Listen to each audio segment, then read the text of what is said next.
Merolec Technology Solution ni company nyarwanda iri specialized mu bijyanye na printing, designing, advertising, cyane cyane ikora offset printing, ikakora na digital printing, tugakora na large format printing. Large format printing idufasha muri advertisement, tugakora na 3D signage dukoresha mashini zigezweho.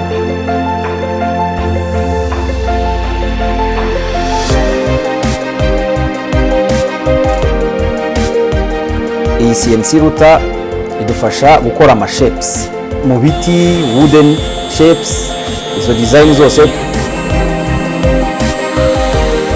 Ushaka nko gukora award, tuvuge nko mu ishusho y'ikarita y'igihugu cyangwa se ikarita ya Afrika, iyi mashini kidukorera iragenda ikayishushanya neza. Ufata iyo image yawe ukayishyira muri 3 dimension muri computer, noneho computer igahita itokinga kuri CNC router. CNC router igakora ya shape, ikagusohorera artwork nkuko wayishyize muri mashini. Nko mu mahoteli, nk'urugero mu mahoteli, mu mazu y'ubucuruzi se cyangwa ahandi hariho hose umuntu ashaka kuba yashyira umutako wari wo wose uri mu giti se, waba umutako ukoze muri 3D signage, ibyo byose iyi mashini irabidufasha ikabikora kandi ikabikora neza. Aho gukora nka bya bindi twajyaga dukora mu gihe cyashize, twandika n'amarangi se cyangwa se tukimprima ayo mafoto, ayo makarte, ayo makadre tukayamanika mu nzu. Ushobora gukora kadre cyangwa se iyo foto ikaza ari real image,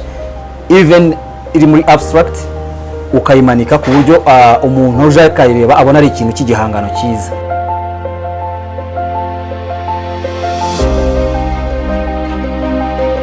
Iyi mashini yindi rero yunganira iyi CNC, yitwa letter bending machine.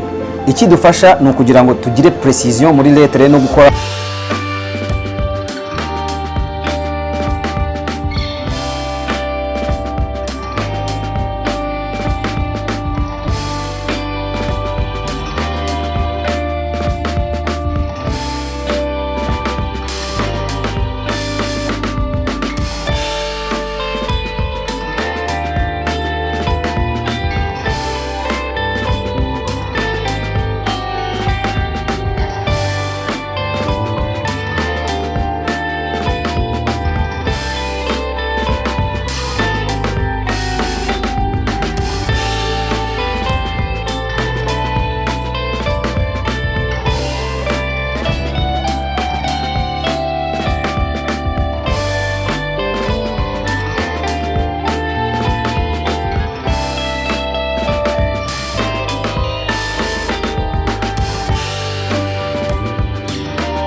ko mwabonye ko ziriya light box zigenda hejuru y'amataxi. Taxi ishobora kuba iraha mu mujyi mu munota umwe, undi mu munota ikabiri i Remera, undi karibiri i Gikondo, undi mwanya ukabigeza i Butare. Ni ukuvuga ngo ibyo nabyo bifasha gukora advertisement mu buryo bugezweho, mu buryo bwiza kandi noneho bunahendutse, binagera ku bantu hirya no hino. Turakangurira cyane cyane rero abantu bose bafite business iyo ariyo yose, restaurant, coffee shop, ushobora kuza tukaba twafata logo yawe tukayikora neza, ukaba wanayimanika muri office yawe se cyangwa se muri restaurant, ukaba umutako mbese iranga ibikorwa byawe kandi ikoze mu buryo bugezweho, bunagufasha no kwamamaza nawe ibikorwa byawe. Byagufasha rero kongera agaciro ka service utanga binyuze muri ubu bikorwa by'ubugeni kandi noneho bigendanye na tekinoloji dutanga hano muri Miroreg. Dukorera muri no building ya chic shop ya B11 ahateganye neza na clinique ya Harmony. Gukoresha rero 3D signage ni ikintu cyiza cyane, nabashishikariza mwese gukoresha ibyo byapa biranga ama business zanyu, kuko ni ibyapa byiza bidasaza vuba, bitanangirika, binagaragara neza.